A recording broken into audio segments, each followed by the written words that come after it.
Hello, everyone, and welcome to the special edition of Open EXO Live. Today we have Frank Fitzpatrick with us, and he's going to be chatting about his, it's this side, new book, Amplified. And so really excited about that. So Frank is a Grammy-nominated, multi-platinum music producer, international keynote speaker, social entrepreneur, a best-selling author and wellness expert, redefining human potential through the convergence of health, music, entertainment, and technology. He is a leading voice in the emerging hearables market, contributor to Forbes, and a faculty at Singularity University's Exponential Medicine. And Frank continues to collaborate in the world's most creative artists and thought leaders. He's created successful programs reaching over 200 million people and generating over $1 billion in revenue. And Frank's mission is to amplify human potential at scale through the power of music, health science, entertainment, and technology. So it's really awesome to have Frank with us, and I'm going to bring him up onto the screen. Hey, Frank, how are you doing? I'm doing fantastic, Kevin. It's great to see you. It's great to be here with the XO community. It's very dear to my heart. So I'm looking forward to this. Let's do it, man. Awesome. I'm also looking forward to it, mainly personally for two reasons. My personal MTP is unlocking positive human potential. So quite aligned there. And I also am, in my spare time, a singer and really, enjoy this extremely wide range of music. So, the power of music is something that's really near and dear to me. I don't think I end a day without music.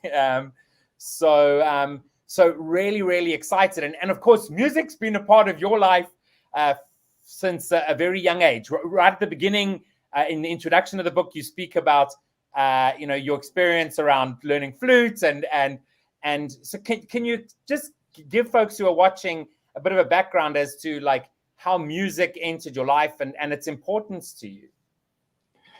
Yes, absolutely. Or the story in the beginning of the book about not learning flute. So we'll come back to that. Actually not learning flute. Exactly. And human potential is a big one of overcoming obstacles, right? So here we go. But yeah, I was really blessed to grow up at a really mixed time. First of all, it was in the 60s. Detroit was a big center in the globe for the #1 middle class city, the tech center. It was the Silicon Valley of the time. It was the home of the auto empire. It was the home of Motown music. The largest R&B soul channel of music or collection of artists to break into AM and FM radio in the mainstream, and to own the charts for many years. And that included artists like Stevie Wonder and Aretha Franklin and Temptations and young Michael Jackson and his brothers and Marvin Gaye and on and on. So I grew up in that environment. And I also had 5 older brothers. And Detroit was a big center for rock and roll and all the artists to come through, whether it was from London, England, US. So, by the time I was 11, 12, I was seeing every week I would see, the Who one week, and then it would be, the Temptations the next week, and then it'd be Stevie Wonder, and then it'd be the Rolling Stones. So it was just a continuous flow of all these legacy 70s acts, right? And so that was a really important piece for me in terms of just someone who got to soak up music. I wasn't put into classical musical training. I wasn't, I wasn't brought up in a musical family, but I lived and breathed music any chance I could. And then Detroit, much like it looks in the world today, when I turned 11, 12 years old, Detroit collapsed like completely. So it went from being this top city into being a complete, kind of decimated. All the local stores were boarded up and closed down. Corruption had ruined the government. The auto industry, had fled and collapsed with the gas crisis. We were the first city to do forced integration for desegregation, and with busing and 1 million people, and all the money left the city. So we went from like the fullest employment upper middle class city in the world to 30% unemployment and just, a mess. There was crime in the streets. There was drugs everywhere. My schools, I was in the public school system. We didn't have a lot of money, so the schools all shut down. There was no video to do class online. Nobody cared. Yeah. It was just, so, it was a mess. And, I was, I had friends dying, teenagers died of heroin, it was intense, and the streets were a rough place, and I spent a lot of time on them. And I can honestly say, if I didn't have music, I literally wouldn't be able to be standing here today. I'd be gone, so I made a really decision very young, that lifeline that music, it became my life and my kind of calling or massive MTP or whatever you want it to be. We didn't know that phrase then, is really early, that I wanted to be able to help people, and kids people who are feeling like me, who just didn't know where to turn and were kind of, and the world made no sense all over the world through music, and that became the launch of my trajectory into a 40-year career and a whole nother path. So, and so, yeah, so I mean, music has pretty much, been part of your life for most of your life, right? And ultimately, the book is really about, helping people to experience all those benefits of music, right? And I love how you've sort of written it in almost like a composition, right? Different movements.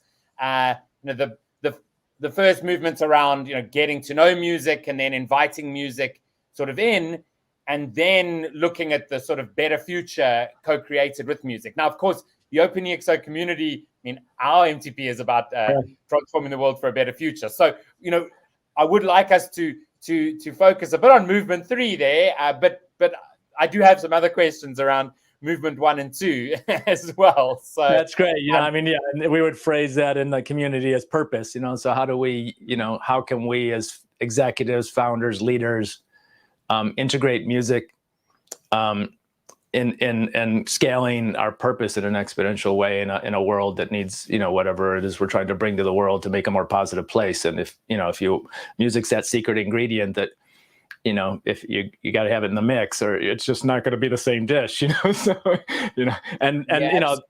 In both ways, that starts with the individual. So, okay, how do I use it in my own life for self-mastery, for my own potential, for my own self-knowing?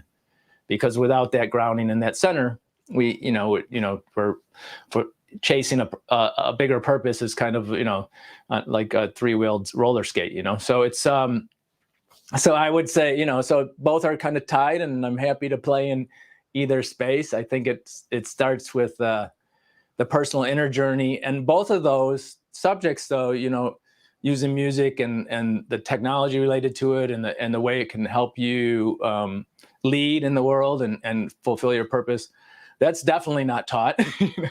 But nor was just the basic, understanding of music that to actually help you through the really tough struggles in life, and to understand specifically how you can use it for very practical things, focus, to be more inspired, motivated, to improve your health, to build stronger relationships. And so I just think we've done a disservice in the way we teach music and have taught music. And I felt a real responsibility to give people those tools and kind of change that conversation of our relationship to music and how we can use it. Absolutely. Now we do have a pop-in guest here, Salim. Instead of asking a question online, Salim actually is here in person for a short amount of time. Hey, welcome, Frank. Welcome. Great to see you, Salim. It's always a pleasure, man. And we've had this conversation many times, and so I'm really blessed to be here and excited to share it with the community. I skimmed the book originally, and I'm so excited to kind of that it's out and you're out there with it, because I think it's a really important work. Yes, thank you. You left a great endorsement for our community, and you said, that this book should be part of every entrepreneur's survival kit. And as we were just speaking about, when we don't actually teach those tool sets to entrepreneurs or to people, and so that kind of raises questions of like, how can I use it as an entrepreneur? Why will it, help me achieve what I need to achieve better? And so I thought that was really apropos, and that you drew that out of the book and that you brought it forward, and especially for this community. Well, as we all build ventures, right, we go through so many different states of panic and excitement and chaos, and then sometimes you're burning the midnight oil, and I think the opportunity to use music as a modulation mechanism in all of these areas and as an enhancement tool is so powerful. Yes, absolutely, and you've probably seen it even more now with your son and family and in business. So it's both sides of the world, right? Yeah, it's crazy. Yeah.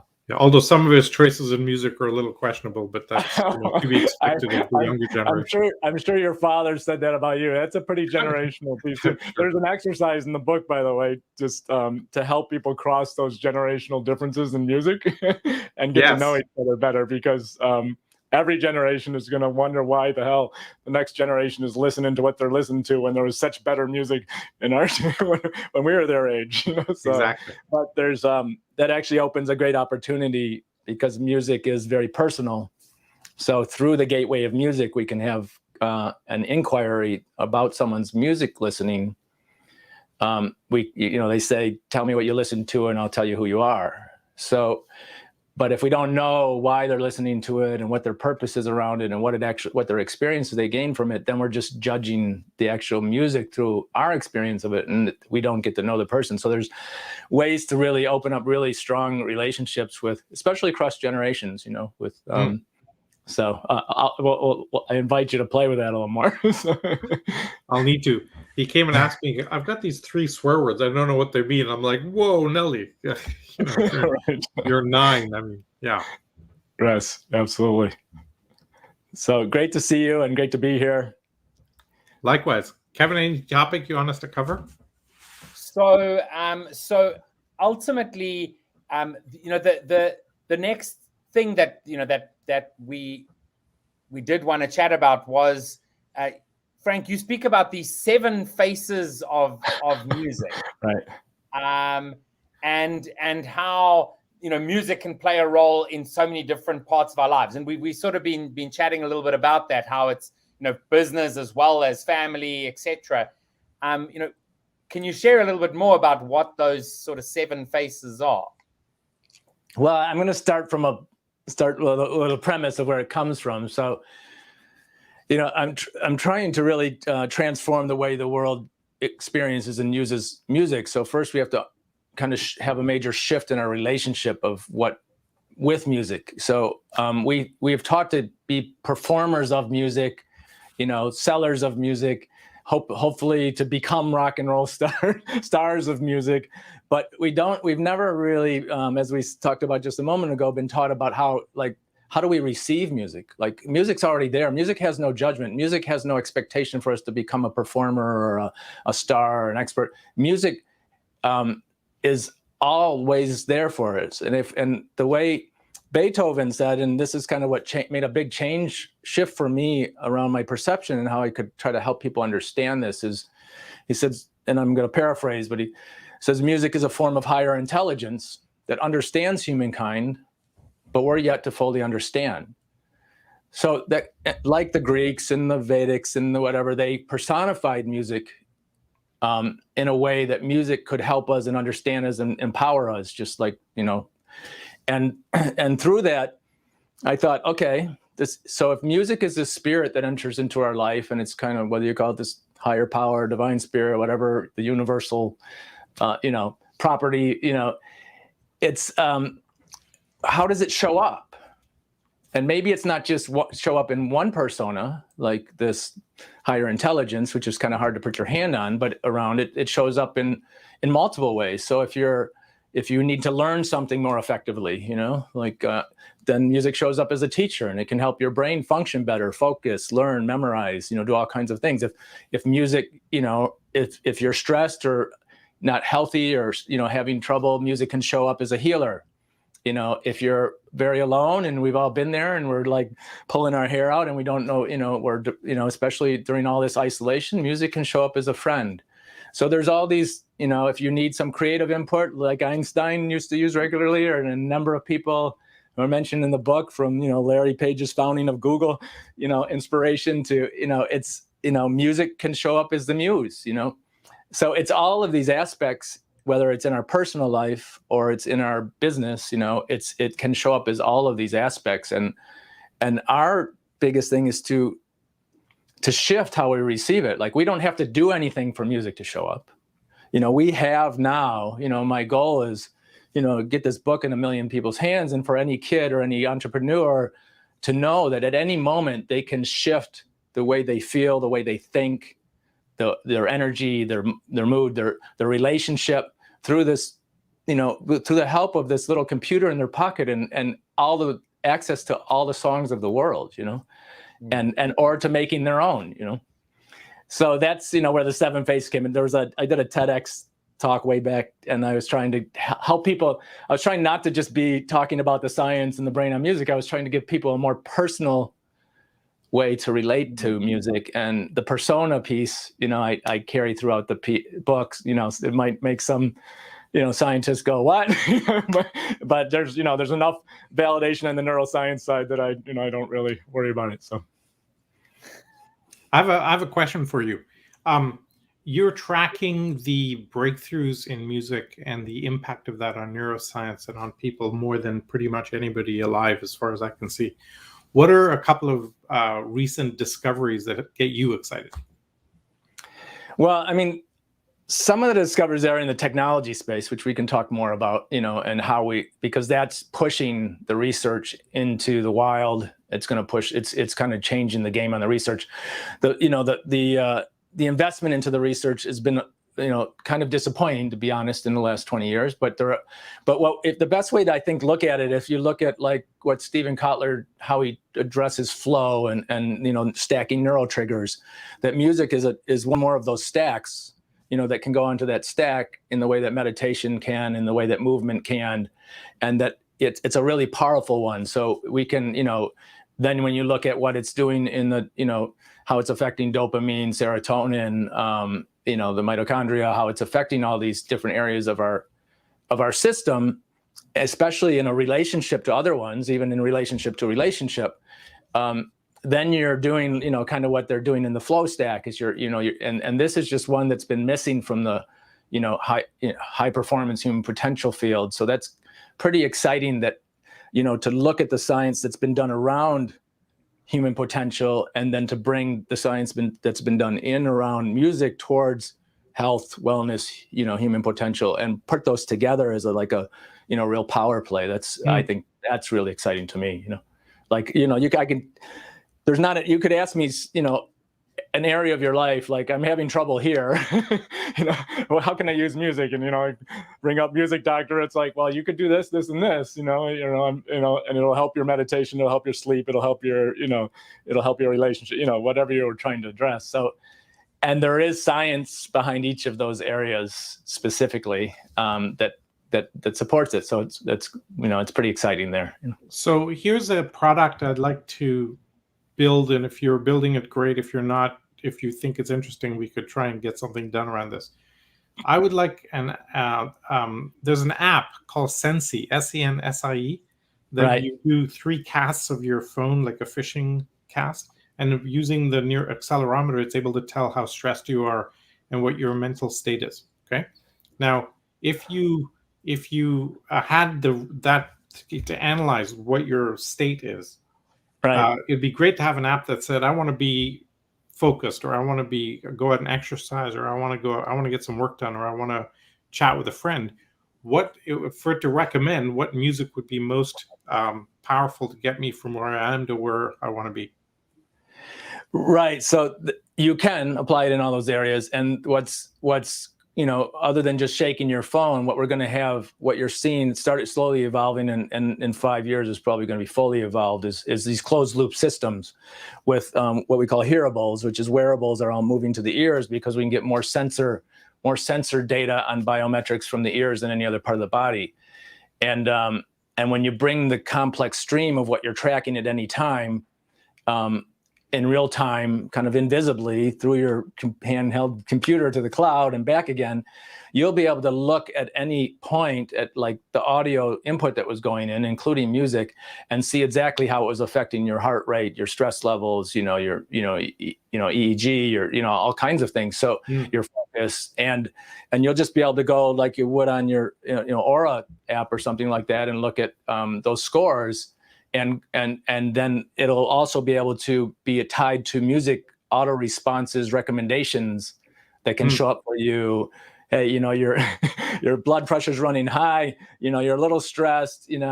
Last few times you listened to this, it lowered your level. It won't be a recommendation engine that comes from externally most favored clicks on Spotify or something. It'll basically be, or even just from a research lab, it'll be basically from you, the research lab, as precision medicine, personalized health using music.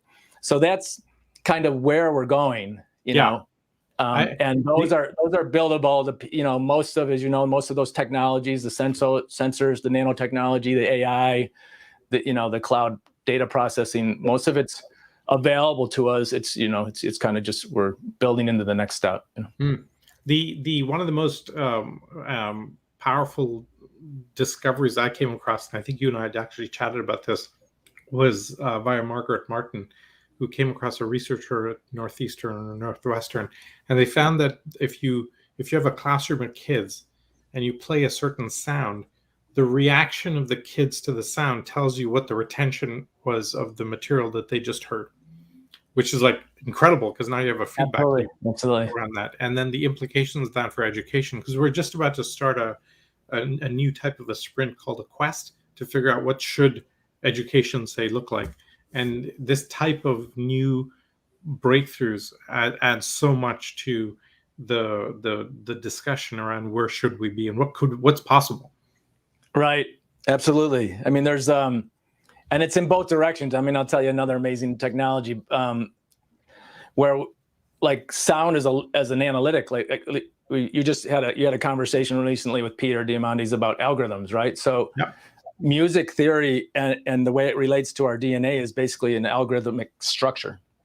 So there's a company that I work with out of Germany that basically has an algorithm that diagnoses machinery from big $1 million machines in factories to heart valves, and their algorithm is built upon in music theory, and they can predict the lifespan of that machine or when it's going to break down based on the analysis of extracted from the sound of it. Wow. So it's very similar. It's using it's a similar approach. So it's a kind of a two-way street. People don't really think about that. They always think about, okay, music the input, and sound the input. But sound is an analytic. We're giving off sound from our system, all the time, and at a cellular level. And so we're starting to be able to pick that stuff up. And there's some interesting studies that are pretty early in the stages, like the one you mentioned. But the stuff, again, it's where we're able to go now that we're tapping into it, and what we're, basically just scientifically validating what's been known in the wisdom cultures for thousands of years. So, right. Yeah. Very cool. And actually what you're saying there, Frank, I can't remember who it was, who like create, like there's a lot of music's been created from, the vibrational patterns of all sorts of different things, the way dolphins swim, the way and just like the sounds essentially of Mother Nature, not the physical sounds, but it really is just actually so intriguing and insane. And another way, absolutely. I mean, we could go on a whole hour just on sound alone, but one, just a practical piece for the listeners today, because so that they feel they can take something away in addressing what you're talking about. I've done this in pilot programs in schools. Salim, you're aware of these, and also with leaders. So 11, 12 years old is kind of the formation of personality, identity. It's a really important and critical area. And when you work with 11, 12-year-olds, it's very much like working with a bunch of CEOs and entrepreneurs, because they're sort of, as soon as you can get them to nail that zone, then the rest kind of lines up and goes, right? So, but, I have this process that's in the book, and it's, it's fairly simple, and there's some apps we're building on that are stacked in it that are, and it's called my Power Playlist. So basically my Power Playlist is like, okay, you go into your library, you have all this music, but what is it doing for you? Like, what do you want to, it's like, yes, you like it, just like you like ice cream and chocolate cake, but what is it you actually want to achieve in this moment in your life? So, I have, both these kids do it, and I have these, if I'm doing an executive program with, high performers, I have them do the same thing. And it's like, I want you to start to organize your personal music by, I use an acronym called FIRM. So it's focus, inspiration, relaxation, which could fall into meditation, and the last one, movement, so you're getting exercise. So we know that each of those areas are really powerful neural regulators anyways, right? So, and those are goal sets. So if you build your listening into goal sets like that, as opposed to, just cool 70s rock, or, dinner party music, then, or just trying to go into this library of 30 million songs, in front of you, and 20 million advertisements, it helps you to like narrow in. Okay, today I need to get this done. I need to focus. Like, what is the optimal piece for me? And the reason it's my Power Playlist is because there's no universal, like I can't give you a focus playlist and guarantee it'll work for you because it works for me. There's going to be some baselines, and yes, there's science around the baselines, but those are in the lab. So now we got to go lab into the wild. And music, in all the scientific studies we've done and have been done, its preference is a really big piece. So if you're not bringing preference into the equation, which is your personalized taste and experiences, then you're basically, you're missing, you're trying to blanket out everybody into one size fits all, which, as we know, is not true of entrepreneurs for sure, right? Speaking of entrepreneurs, I unfortunately have to jump because I've got to get a bunch of phone calls and stuff done in an urgent webinar to prepare for. Frank, it was great to see you again. Congrats again on the launch of the book, and I can't wait to get into your family and here to support the team and any way I can, and to your missions, and let's great to see you. Thanks for coming by, Salim. All right, appreciate it. Talk to you soon. Thanks for jumping in, Salim. We'll chat to you soon. So, Frank, we do have a question from Ayman on LinkedIn, and he just says, are you talking about music as done by singers and artists, or is it like specific sound waves, background noise, a blend with specific objectives to make people relaxed, focused, happy? So, are you talking about specific types of music or music? I think you sort of answered that a little bit now, what you were just saying around the power playlist, the Power Playlist, right? It actually depends on the individual, right? Right. So, I address both in the book, amplified, which you can get at amplifiedbook.com. I guess I should do that once at least. So I address sound specifically, and I address those kind of choices. But the most popular tool, and music is a complex sound algorithm, right? It's more complexity than the individual sound waves and or sound elements within it. So to that respect, depending what you're trying to achieve, it activates more areas of the brain because of this complexity than a specific specified sound wave current type of sonic experience might otherwise. But both are really valid depending on who you are and what you look for. So some people focus best with white noise in the background. It drives me nuts. I worked on films for 30 years, and white noise is how we tested the speakers and had to leave the room because it was the theater because it was so loud. But some people can play music with vocals and still focus. I can't, because I'm a songwriter and I pay a lot of attention to to music. So I have to, so there is so there's sonic experiences where you're free to bring your own imagination more. And then there's, lyrics in and of themselves. Words are very powerful.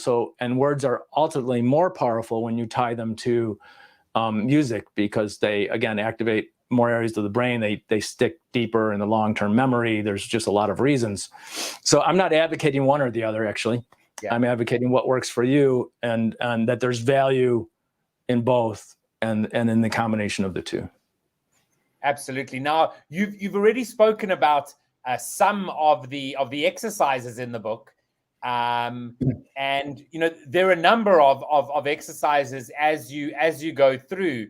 Are there any that sort of really, like, I mean, obviously I think you find them all important, but ones that perhaps are like easy to implement and probably people should be doing straight away? I would say what we spoke about with Salim, the power playlist. I mean, I just think that it doesn't matter whether you're listening to soundscapes or music, but to really organize so you don't have to think before you choose. You just have your listening is outcome and performance based, or experience based, I should say, because it's not always about performance. So, if we look at focus, inspiration, relaxation, motivation, movement, motivation, it's if you just doing that, like go, okay, well, what is it that, that, let's start with focus. You can go grab a focus playlist off of, Focus at Will, or if you have the app, or you can go to Spotify or any of them. There's thousands of focus playlists. Yeah. Probably 70%, 50% of the stuff on the list won't work for you, but maybe there is stuff that works for you, and so you start to build that, and you test it, and you become the lab. And then eventually it's like, okay, I got to rock out an hour of focus, and I know what to do. Bingo. I have my, my morning wake up playlist, for making sure I shift my energy into from a groggy, whatever, grumpy state into really inspired and ready to go for the day. And it's architect, because, that's the one I hit, and I may have hit it 1,000 times, but I know it's going to work. And when I want to update something, I update it. So really, I have, playlists, everybody might have their favorite record. It's another way to do it. When I before I go to sleep, when I do it, an hour of sleep prep, it's like, and there's a musical program that I have for myself in that, so those all fall into, if you have to go on and figure it out each time, it's like, get it set up really easy for yourself.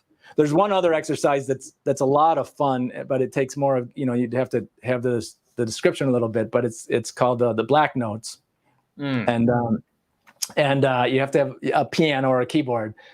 But it's a really powerful one for people. I can teach you basically how to meditate with music, while playing music in 15 minutes. If you've never played music before, if you've never meditated before, and you can teach yourself through the exercise, and shift your relationship with the instrument so that the piano starts playing you, and you're not playing the piano. So it's that's a really fun one, and I get a lot of feedback from all ages, from family. I've seen kids go through like transcendental experiences while they do it. It's pretty, there's some great stuff. So absolutely. And I've just looked at the time, and I can't believe we've actually gone past what we originally thought we would, and I haven't got to like half of the questions I wanted to. So maybe we can sort of rapid fire these for those people who are like, but I'm not musical. Music really doesn't I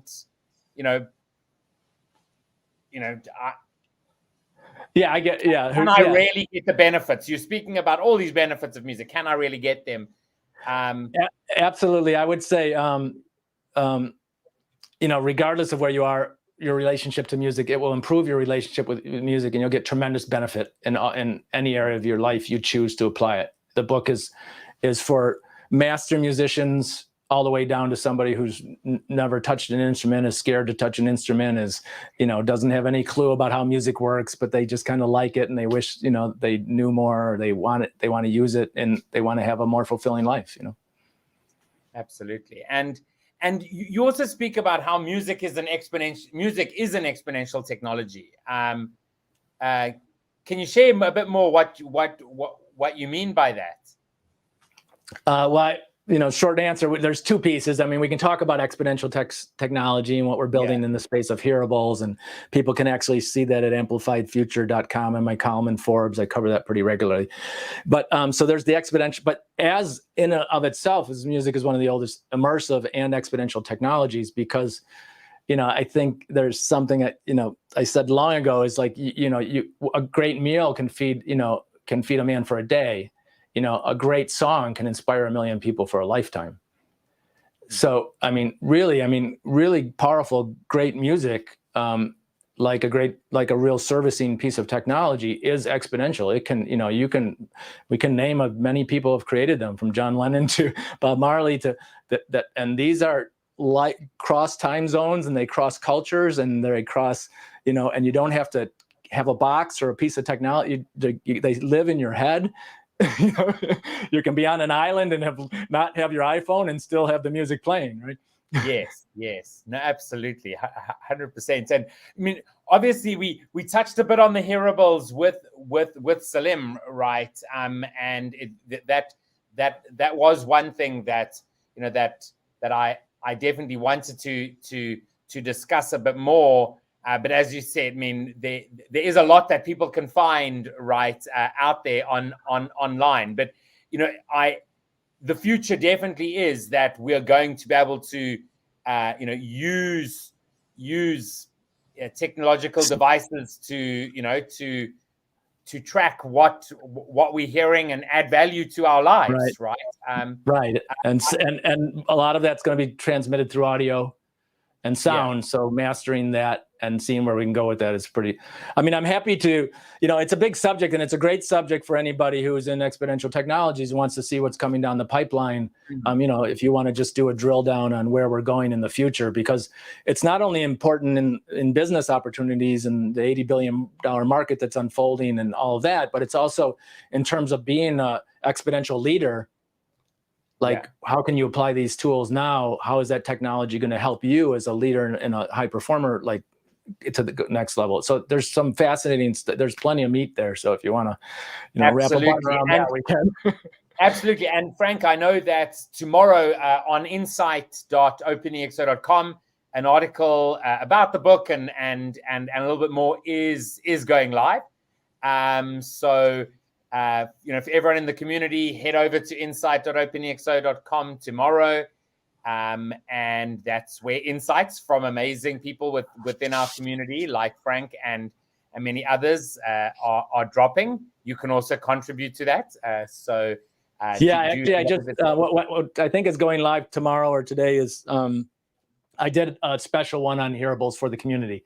So they can get an intro to hearables through the article on the Insights. And then if you want to learn more about the book, other than going to amplifiedbook.com, you can also on Insights, a member of the community, Nishan, did a heartfelt review of the book with so you can get a quick glance there too. So appreciate the community support.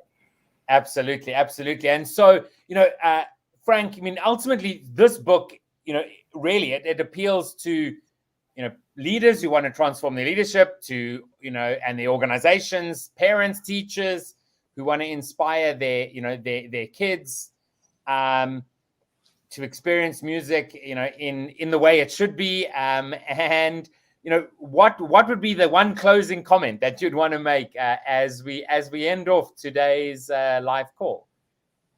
Well, it's not really about, for me, promoting the book. I've been on this, this has been a purpose-driven mission for a long time, but it is about getting into people's hands, because I can now get this into 1 million people's hands. And yes, it will help entrepreneurs survive the stress of startups. It'll help, keep family life balance, give them tools for that. It'll help people get through COVID. It'll help, so it's teachers and students, in the classroom. So, I invite you to, to take the book. I can't sell it to you directly, but if I could, I would give you double your money back if it didn't serve you in some way. So whatever your role is in the world, I'm using the book to hopefully create a ripple effect through you and then giving you this power tool to help you drive that forward. Absolutely. Frank, it's always a pleasure to chat to you. It's been a long time since we got to have a discussion, and now we got to have a discussion in front of a whole bunch of people and recorded for all eternity. Thank you so much for joining us. All the best. We definitely here with the community to amplify your voice as well, and really drive that. So thank you so much for joining us. Thank you, Kevin, and thanks to the OpenXO and everybody. Thanks to Salim too. Bye. Bye-bye. So it was great chatting to Frank. Please do go check out amplifiedbook.com. Get the book for yourself, for family, for friends. Music is an amazing exponential technology. We'll see you tomorrow for OpenEXO Live. We'll be speaking to Anne Buthello. Thanks, everybody.